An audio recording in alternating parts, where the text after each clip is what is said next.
Okay, guys, I'm here today with John Danaher. Huge honor for me, Plácido.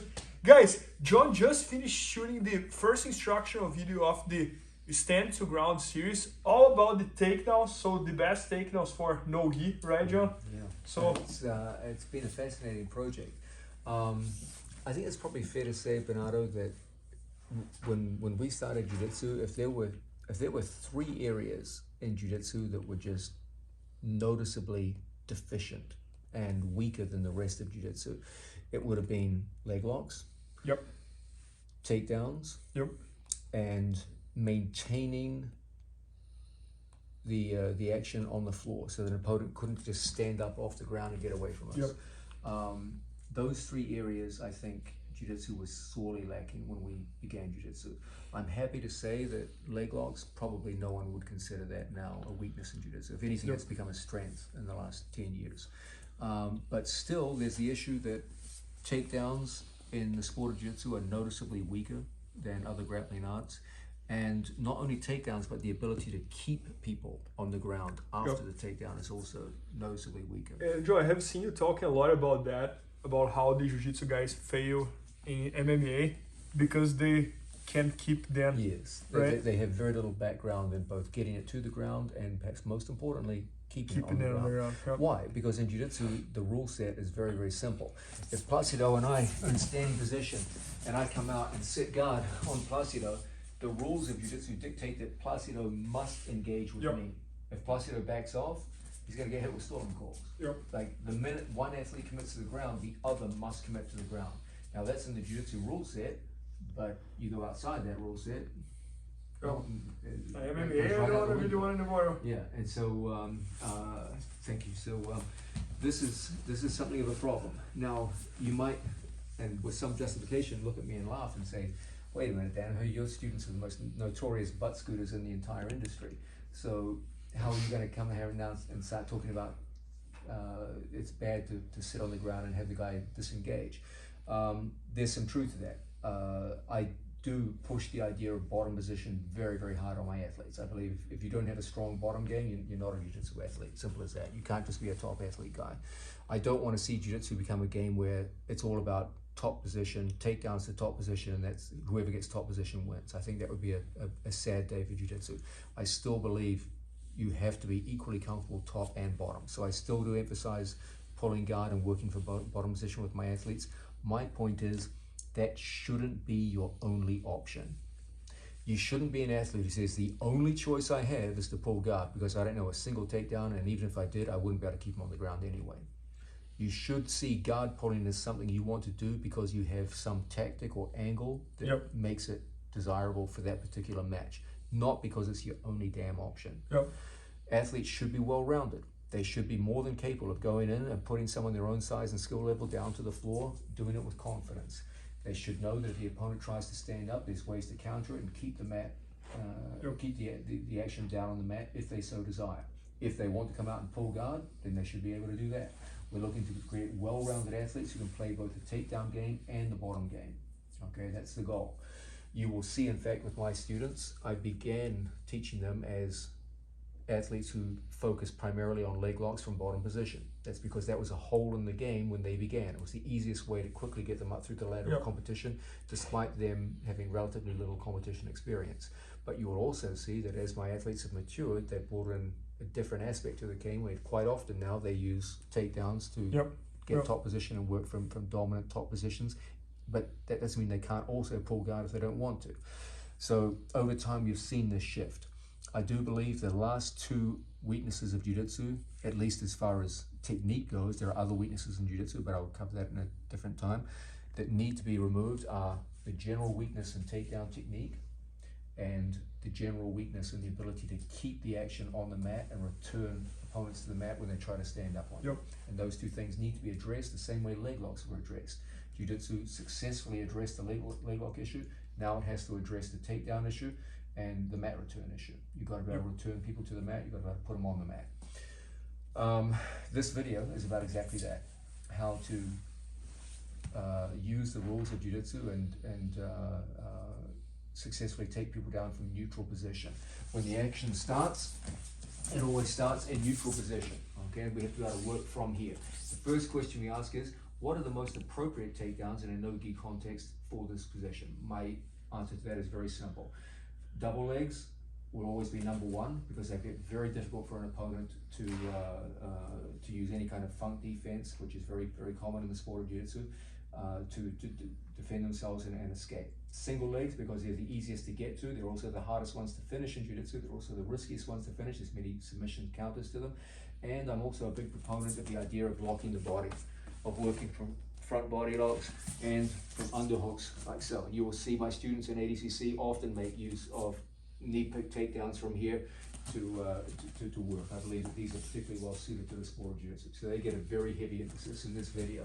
It's mostly about head inside double legs, head inside single legs, double legs, and body locks, and working out of underhook situations. Those I believe are the most suited to the sport of jiu-jitsu.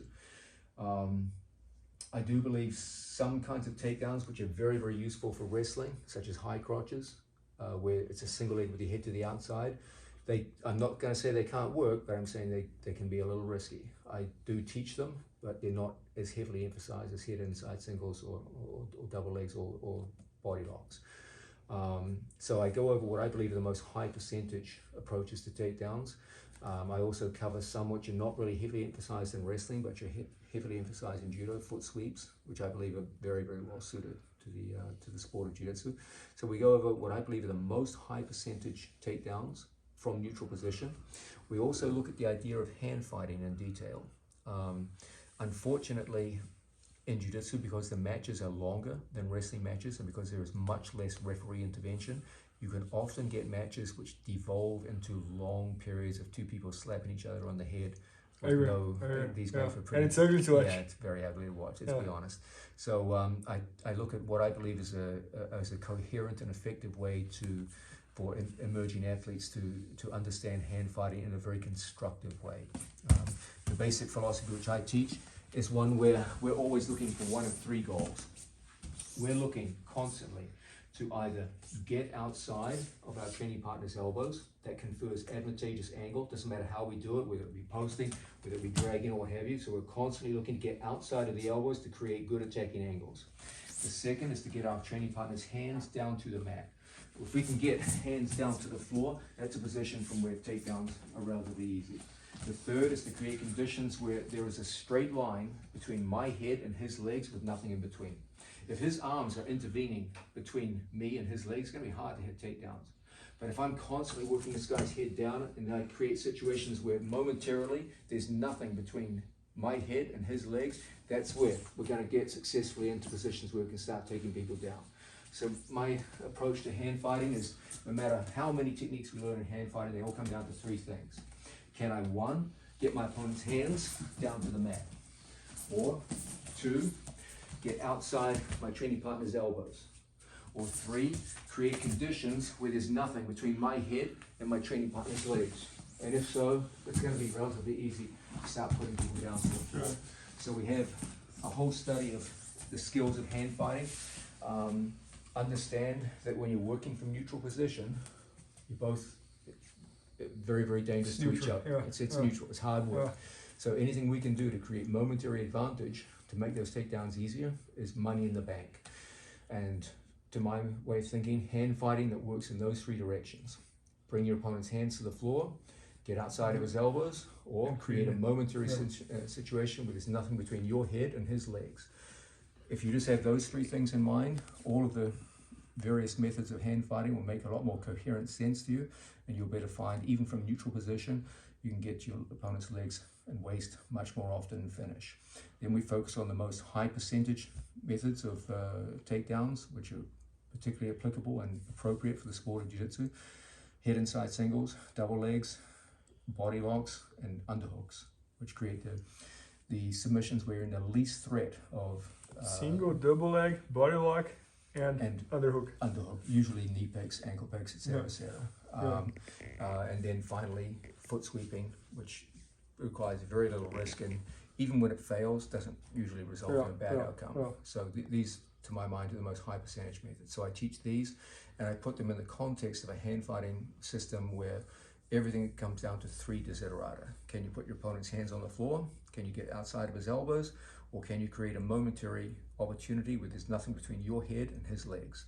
And you play those 3 against each other. Every time there's that momentary opportunity, you go into those high percentage techniques, and suddenly you find that the neutral position can be made momentarily advantageous to you, and the takedowns become a lot easier. Got it. No, John, I really love how you break down everything. So, for example, because it's already sticking in my mind. So, hand fighting, you try to force both hands to go to the ground, or get away, or create a space to go for double. And what you find is the more your opponent resists one, he will always create opportunities for the other 2. Got it. So the more resistance you run into in one domain, just keep your eyes open for the other 2. Okay, so for example, if my whole thing is I come out and I'm really working hard to try and get this guy's hands to the floor, the more Placido resists the hands to the floor, the easier it's going to be to create a situation where there's nothing between here. And if he doesn't resist, then you force him to. Right. Okay. If, say, for example, I come in on a simple drag and I'm trying to get outside my training partner's elbow and Placido goes to square up to me, the more he goes to square up to me, the easier it's going to become now to put hands down to the mat. Yeah, that's incredible. And so you constantly work these 3 as a combination. And as I said, the more an opponent resists one, the more exposed you'll become to the other 2.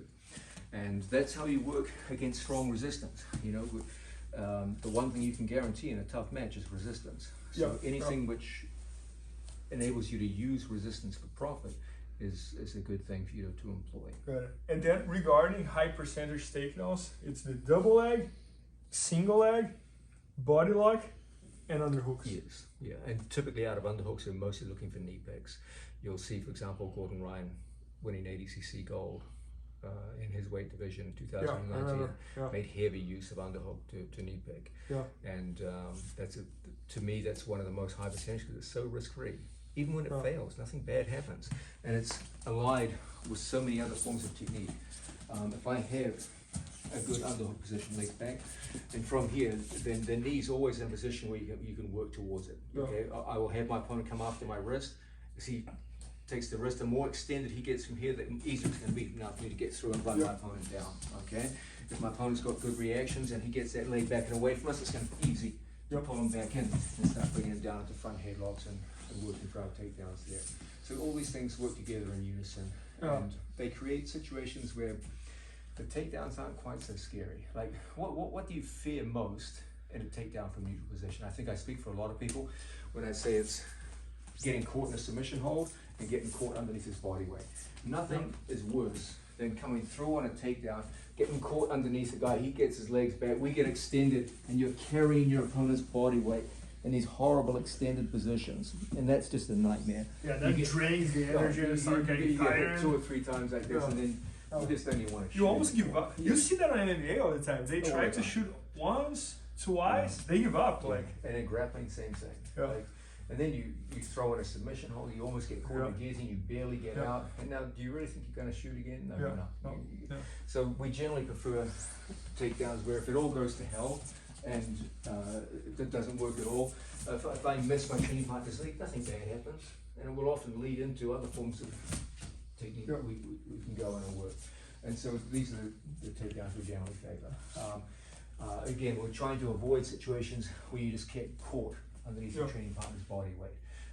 We also have a simple philosophy that whenever we work with double legs, whenever possible, we're looking to lock our hands. You can't always lock your hands. Your opponent gets his legs back and away. You can't always do it. But whenever you can, when you get to a good lock, when you feel the weight of our training partner's sprawl, from here with locked hands are many times stronger than unlocked hands. And you're always going to be able to get through into positions where you'll challenge your opponent and put him down much more easily than you will with unlocked hands. So we put a heavy emphasis on getting to locked hands. We put a heavy emphasis in situations where we feel the legs are going back, say single leg for example, on building up to our training partner's waist and getting away from situations where you get caught underneath his body weight. This is the nightmare we're always trying to get away from. I agree. Okay? We'd rather go and build up to our opponent's waist so we're not carrying body weight. And these are the major themes of this. And then last part, just foot sweeps. Yes, and foot sweeps, you never really put yourself in a position where they completely screw up. You've got right foot forward side. If we come out and we're working neutral position, just like so. And a good Diashi Harai. If I spring towards my training partner and unweight my training partner's foot, it's very, very hard for him to get any kind of. If it doesn't work, like nothing bad happens. If Pastor steps out, nothing bad happens. You're not caught underneath his body weight. But when it does work, we have an aspect stance. When it does work, we come in on a training partner. It's very, very hard for him to prevent the knockdown. And you often get easy scores out of this. Even when they don't work, you will often find, as people go to step out, that'll create a situation where you can often move over off balance. And so we often make use of foot sweeps as a preliminary means of attack.